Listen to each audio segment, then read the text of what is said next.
ओम शांति। आज हम आपसे एक सवाल पूछते हैं, क्या हम अपने अंदर ईश्वरीय शक्तियों को ग्रहण कर सकते हैं? क्या हमारे अंदर ईश्वरीय शक्ति आ सकती है? तो आप क्या कहेंगे? आ सकती है। हम भी इस बात से सहमत हैं कि आ सकती है, लेकिन कैसे आ सकती है, बात यहाँ आती है। कैसे लेकर आए हम अपने अंदर उस ईश्वरीय शक्ति को? उसके लिए हमें क्या करना होगा? तो सबसे पहले हम स्वयं के बारे में बात करते हैं कि यदि हम किसी व्यक्ति से कुछ चीज़ प्राप्त करना चाहें तो कैसे करें? जाहिर सी बात है, उससे हमें अपना कनेक्शन जोड़ना पड़ेगा, एक रिश्ता जोड़ना पड़ेगा, एक संबंध बनाना पड़ेगा, संपर्क बनाना पड़ेगा, जान पहचान बनानी पड़ेगी, निकटता बनानी पड़ेगी। तब हम उस व्यक्ति से कुछ चीज़ प्राप्त कर सकते हैं। एक अजनबी दूसरे अजनबी को कोई चीज़ नहीं दे सकता। ठीक उसी तरीके से यदि हमें ईश्वर से शक्ति प्राप्त करनी है तो हमें ईश्वर से निकटता बढ़ानी पड़ेगी। हमें ईश्वर से अपना संबंध जोड़ना पड़ेगा, ईश्वर से अपना कनेक्शन बनाना पड़ेगा। अब ईश्वर से कनेक्शन बनाने के लिए, संबंध जोड़ने के लिए सबसे पहले मुझे स्वयं का निरीक्षण करना पड़ेगा कि मैं कौन हूँ। यदि मैं अपने आप को बॉडी समझती हूँ, शरीर समझती हूँ, तो परमात्मा से हम कभी अपना कनेक्शन नहीं जोड़ सकते। जैसे एक तार होता है इलेक्ट्रिसिटी का, और हमें उस तार से करंट लेना है तो मुझे उस तार को छीलना पड़ता है। जब हम तार छीलकर प्लग में लगाते हैं, पावर पॉइंट में लगाते हैं, तब हमें उससे पावर मिलती है। ठीक उसी प्रकार जब मुझे परमात्मा से शक्ति लेनी है तो मुझे इस बॉडी रूपी तार को छीलना पड़ेगा, इस बॉडी कॉन्शियस से दूर होना पड़ेगा। तभी तो गीता में लिखा है, देह सहित देह के सब संबंधों को भूल अपने को आत्मा समझ मुझे याद करो। तो जब हम परमात्मा को, अपने आप को आत्मा समझकर उस परमात्मा से अपने बुद्धि को कनेक्ट करते हैं तो उस परमात्मा जो सर्वशक्तिमान है, जो सारी दुनिया का मालिक है, जो सर्वोच्च है, जो ऊंचे से ऊंचा है, परम सत्ता है, उस परम सत्ता की हम संतान हैं। आत्मा जो इस सृष्टि पर आई, इस शरीर में, और अपना एक पार्ट प्ले कर रही है, लेकिन इस दुनिया की भूल भुलैया में कहीं ना कहीं खो गई है। उस पिता परमात्मा को भूल गई है, और उस पिता परमात्मा को भूलने की वजह से, स्वयं को भूलने की वजह से हम अपने आप को शक्तिहीन महसूस करते हैं। हम सारा ध्यान केवल अपने शरीर की ताकत पर लगा देते हैं। क्या खाना है, कैसे खाना है, कैसे पावरफुल बनना है, फ्रूट भी खाना है, मिनरल्स भी लेने हैं, ये भी लेने हैं, बहुत ज़रूरी है। क्योंकि शरीर स्वस्थ रहेगा, स्वस्थ शरीर में ही स्वस्थ मन होता है। क्योंकि ये शरीर बहुत भाग्यशाली है जो आत्मा इस शरीर के द्वारा पार्ट प्ले कर रही है। जैसे गाड़ी का मेंटेनेंस जरूरी है, सेम ड्राइवर का मेंटेनेंस भी जरूरी है। तो हम गाड़ी का मेंटेन तो करते हैं, लेकिन आत्मा रूपी ड्राइवर को भूल जाते हैं।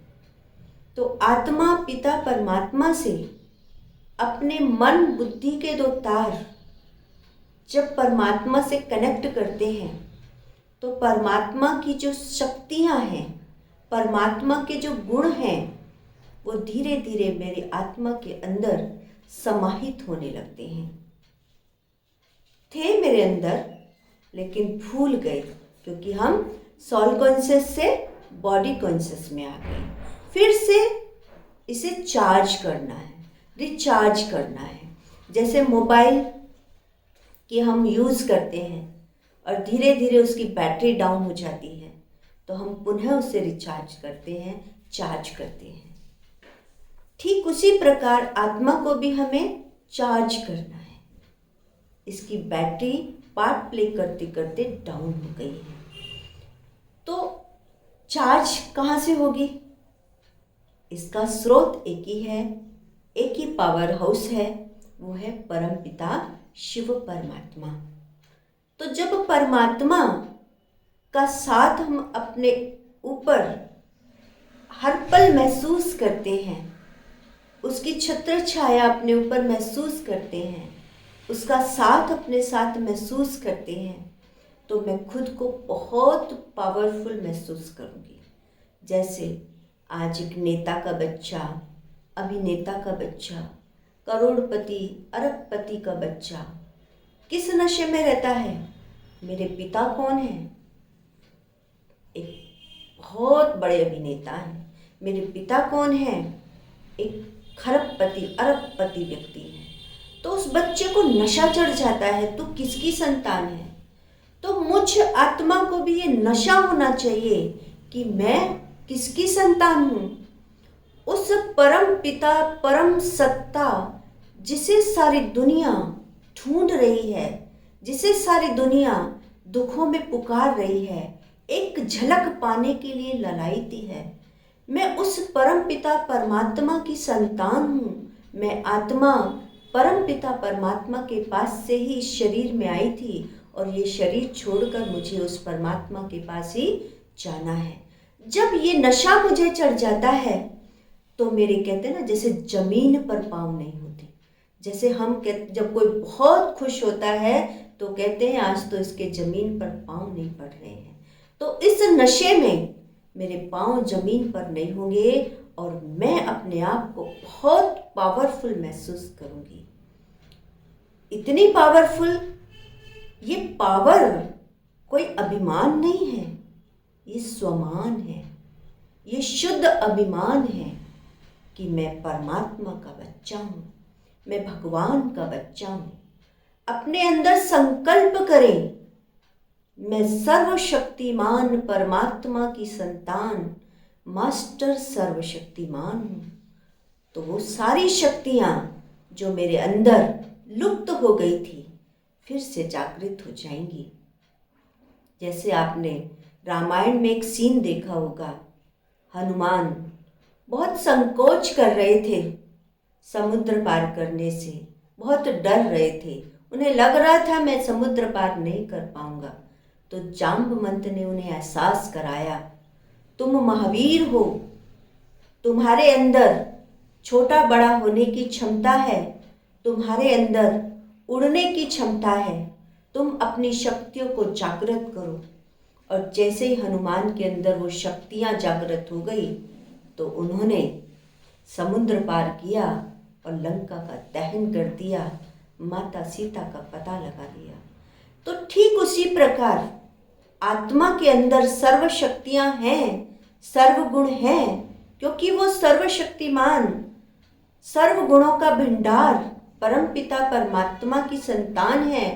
तो बाप के गुण अपने बच्चे में निश्चित होते हैं, लेकिन उन गुणों को, उन शक्तियों को मैंने विलुप्त कर दिया इस बॉडी कॉन्शियस की वजह से, इस देह अभिमान की वजह से।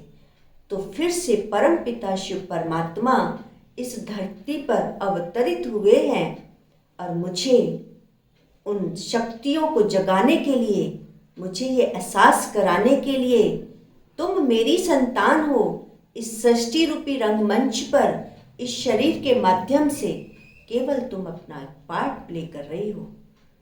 तो जब मुझे ये एहसास हो जाता है तो मैं आत्मा बहुत पावरफुल महसूस करती हूँ और वो पावर, वो शक्तियाँ मेरे अंदर जागृत हो जाती हैं, जिसका प्रभाव मेरे तन और मेरे मन पर पड़ता है।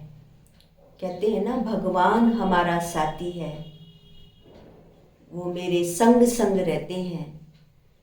तो जब जिसके साथ भगवान संग संग हो तो उससे कोई पाप कर्म हो नहीं सकता, और जिससे पाप कर्म नहीं होता, हमेशा श्रेष्ठ कर्म होगा, तो उसकी शक्तियाँ कभी क्षीण नहीं होती। तो हमेशा ये नशा रखो, भगवान को अपने साथ रखो। भगवान साथ है तो फिर दुनिया में डरने की कोई बात नहीं है। ईश्वर अपने साथ है, डरने की क्या बात है। तो आप शक्तिशाली बने, हमेशा भगवान को अपना साथी, अपना कंपेनियन बना कर रखें, तो आप एक पावरफुल ईश्वरीय शक्ति से भरपूर आत्मा बन जाएंगे। धन्यवाद। ओम शांति।